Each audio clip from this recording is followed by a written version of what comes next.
Withdrawing money from Booking.com to your bank account is a straightforward process. Follow these steps to ensure a smooth transaction. Step 1. Log into your account.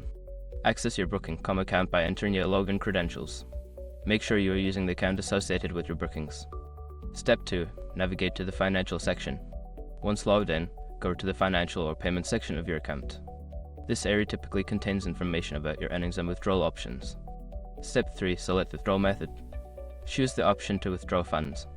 You will usually see various methods available, including bank transfer. Select the bank transfer option for your withdrawal. Step 4. Enter bank details. Input your bank account information accurately. This includes your account number, bank name, and any other required details. Double check for any errors to avoid delays. Step 5. Confirm and submit. Review all the information you have entered. Once confirmed, submit your withdrawal request. You should receive a confirmation notification regarding the transaction. After completing these steps, your withdrawal request will be processed. Keep an eye on your bank account for the funds to appear and reach out to customer support if you encounter any issues.